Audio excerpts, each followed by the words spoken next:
Hi guys, it's me Dr. Nitesh, MBBS MD General Medicine, right now pursuing DM Gastroenterology. तो आज हमारे साथ में the famous doctor Anant Vyas, he is a cosmetic and plastic surgeon and hair transplant specialist.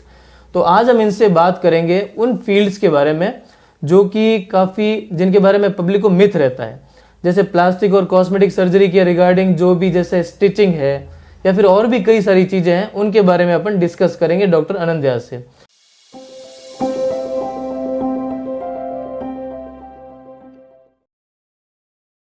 So, hi sir, welcome. Hello Dr. Nitesh. I am Dr. Anant Vyas, founder and director of Anant Aesthetics and Cosmetic Surgery, Jodhpur. Currently working as a consultant plastic surgeon and cosmetic surgeon in Medipulse and Shri Ram Hospital, Jodhpur. Sir कुछ मैं myths regarding stitching के बारे में बात करना चाहता हूँ। Actually क्या है ना, कई पब्लिक को ऐसा लगता है कि कई चोट लग गई तो टाँके नहीं लगवाने। गांव में तो अभी भी कई जगह पे हल्दी लगा दी, जो कई सिगरेट या फिर जो बीड़ी का जो आता है कागज़ वो लगा देते हैं, बट स्टिचिंग नहीं लगवाते।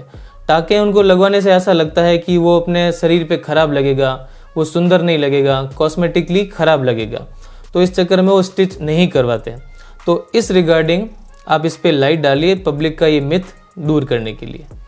देखिए क्या है, जब भी शरीर में चोट लगेगी तो जो चोट है उसकी गहराई अलग अलग हिसाब से होगी, चोट की इंटेंसिटी के हिसाब से। कई बार ऊपरी चोट अपने को कम नजर आती है लेकिन अंदर गहराई तक वो गई हुई होती है। स्पेशली चेहरे की चोट के बारे में मैं बात करूं तो चेहरे के एक्सप्रेशन के मसल्स कई बार चोट के दौरान कट जाते हैं, जो ऊपर से हमें नजर नहीं आता। उन्हें अपनी जगह पे लाके वापस से स्टिच करना चेहरे के एक्सप्रेशंस के लिए जरूरी है। प्लस एक बात है कि जब भी हम टाँके लगाएंगे, हम चमड़ी के दोनों कॉर्नर्स को बहुत ही नज़दीक में लाके उसकी अपनी जगह, जो नेचुरल जगह है उसके पास में लाके उसको स्टिच कर देंगे, जिससे कि लास्ट में जब आप 1 साल बाद 2 साल बाद जब आप देखें तो निशान बिल्कुल ना के बराबर नजर आए। तो ये फ़ायदा है एक प्लास्टिक सर्जन से अपने फेस पे या कहीं भी चोट पे टाँके लगवाने का, स्पेशली फंक्शनल एरियाज में। जैसे कि कई बार आप नोटिस करेंगे कि आईब्रो पे चोट लग गई, एग्जैक्टली और 1 साल बाद जब आप नजर डालेंगे उस चोट पे तो आपको लगेगा कि दोनों जो आईब्रो है उसके बीच में एक नॉर्मल स्किन का पैच नजर आ रहा है, एक डिफेक्ट नजर आ रहा है, जो कि देखने में खराब लगता है। इन सब चीजों का ध्यान रख के एक प्लास्टिक सर्जन हमेशा अपनी बेस्ट तरीके से स्पेशली चेहरे की चोट को टाँके लगाने की कोशिश करता है, जिससे बेस्ट फंक्शनल एवं कॉस्मेटिक आउटकम हम मरीज को दे सकें। तो जैसा कि सर ने बताया, आपको अगर स्टिचिंग अगर आप एक्सपर्ट प्लास्टिक सर्जन से करवाते हैं, स्पेशली कॉस्मेटिकली अपीलिंग एरियाज में, जैसे स्पेशली फेस पे, तो वहाँ पे प्लास्टिक सर्जन से स्टिच करवाने का सबसे अच्छा बेनिफिट ये होता है कि निशान होने के चांसेस नेग्लिजिबल रहते हैं, कम से कम रहते हैं, और फंक्शनैलिटी बराबर बरकरार रहती है। और सेकेंड थिंग, स्टिच करवाना बेटर रहता है क्योंकि उससे जो 2 एरियाज जो कि वुंड की वजह से जो अपार्ट हो गए हैं, दूर हो गए हैं, वो आपस में बिल्कुल उनको चिपका के जब स्टिच किया जाता है तो निशान कुछ टाइम बाद में, कई महीनों बाद में ऑलमोस्ट बहुत कम आता है, ऑलमोस्ट गायब ही हो जाता है। और उसकी बजाय अगर आप स्टिचिंग नहीं करवाएंगे तो दोनों जो घाव के जो किनारे हैं वो आपस में काफ़ी दूर रहते हैं, और वो उनको ग्रो करते करते टिश्यूज़ को, ग्रेनुलेशन टिश्यूज़ को ग्रो करने में काफ़ी टाइम लगता है, और वो सारा फिर एरियाज फाइब्रोटिक एरिया होता है, और वो फिर कॉस्मेटिकली ख़राब लगता है। सो सर इस रिगार्डिंग एक और डाउट था। कई लोग इस बारे में बात करते हैं कि भाई मेरे ये चोट लग गई तो यहाँ पे मैं टाँके तो नहीं लगाए, बट इस पे कोई क्या मैं क्रीम लगा सकता हूँ जिससे ये क्रीम लगाने से ये ना निशान बहुत कम हो जाए या फिर बिल्कुल गायब हो जाए?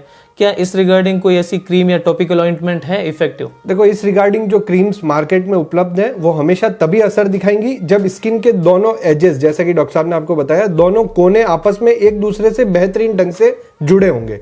अगर कोनों में डिफेक्ट है तो किसी भी तरह की कोई भी क्रीम अगर आप कहीं से लेते भी हैं तो वो ज़्यादा इफेक्टिव नहीं होती। क्रीम का काम सिर्फ घाव के जो दोनों एजेस जो पास में आ चुके हैं उनको हील कराने में थोड़ा सा सपोर्ट करना है, फास्ट करना है, लेकिन कोई भी क्रीम घाव को जुड़ने में मदद नहीं करती।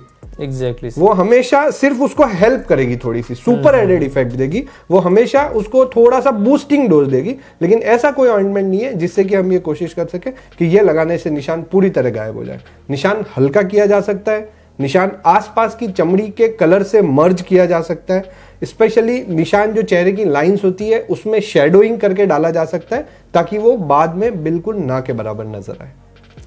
एक सर और चीज़ देखी गई है, ये जो भी कॉमन जो वुंड होते हैं, घाव होते हैं, अब इन पे हल्दी लगाना, तो ये हल्दी लगाने से मुझे लगता है कि उसे टिटनेस होने के चांसेस भी काफ़ी रहते हैं, क्योंकि टिटनेस के स्पोर एनवायरनमेंट में सब जगह पाए जाते हैं। अब कई लोग तो गांव में इवन घाव पे मिट्टी भी लगा देते हैं, तो मिट्टी में टिटनेस के स्पोर्स होते हैं जो कि उस रिगार्डिंग उसमें ग्रो करके टिटनेस नाम की एक जो लाइफ थ्रेटनिंग डिजीज़ है, लीथल डिजीज़ है, वो करवा सकते हैं। तो इस रिगार्डिंग आपको ये सब चीज़ें नहीं करनी चाहिए। इस रिगार्डिंग सर आपका क्या टेक है? देखिए, किसी भी घाव में किसी भी तरह की कोई भी अन्य चीज़ लगाने से इन्फेक्शन का खतरा डेफिनेटली बढ़ता है। तो हमें हमेशा ये ध्यान रखना है कि अगर हम हॉस्पिटल से दूर हैं, अगर हम कोई हेल्थ केयर प्रोवाइडर से दूर हैं और हमें उस चोट को कुछ लगाने की ज़रूरत है या करने की ज़रूरत है, तो आप सिंपल प्लेन टैप वाटर से उसको वॉश कर दीजिए। अगर आपको लगता है कि घाव में बहुत ज़्यादा गंदगी नज़र आ रही है, तो कोशिश कीजिए कि हल्का सा नॉर्मल साबुन जो अपन घर में लगाते हैं एटलीस्ट उससे क्लीन कीजिए, क्योंकि उसमें कुछ ना कुछ एंटीसेप्टिक्स, कुछ डिसइंफेक्टेंट ऑलरेडी मिक्सड आता है, तो वो उसके इन्फेक्शन को कम करने में मदद करता है। कोई भी चीज़ जो स्टेराइल नहीं है, जो सही चीज़ नहीं है, जैसे कि हल्दी हो गया, मिट्टी हो गया, बीड़ी का पैकेट हो गया, या कोई भी अन्य चीज़ लगाने से घाव में इन्फेक्शन का खतरा बहुत ज़्यादा बढ़ जाता है। और हमेशा कोई भी घाव को जब हम प्लास्टिक सर्जन टाँके लेते हैं, उससे पहले उसको बहुत अच्छे तरीके से वॉश करते हैं ताकि इन्फेक्शन का किसी भी तरह का खतरा नहीं हो। सो थैंक्स अलॉट सर, जैसा कि सर ने गाइड किया। तो अगर आपको कोई और जैसे प्लास्टिक या कॉस्मेटिक सर्जन या हेयर ट्रांसप्लांट रिलेटेड अगर आपको कोई प्रॉब्लम है, तो आप अनंत सर से आप जोधपुर में आप मिल सकते हैं। डिस्क्रिप्शन में आपको इनका लिंक मिल जाएगा। So thank you sir, thanks a lot sir. और नेक्स्ट वीडियोज़ में और इसके रिगार्डिंग बात की जाएगी, कुछ और टॉपिक्स पे, कुछ और इश्यूज़ पे। Thank you sir. Thank you doctor.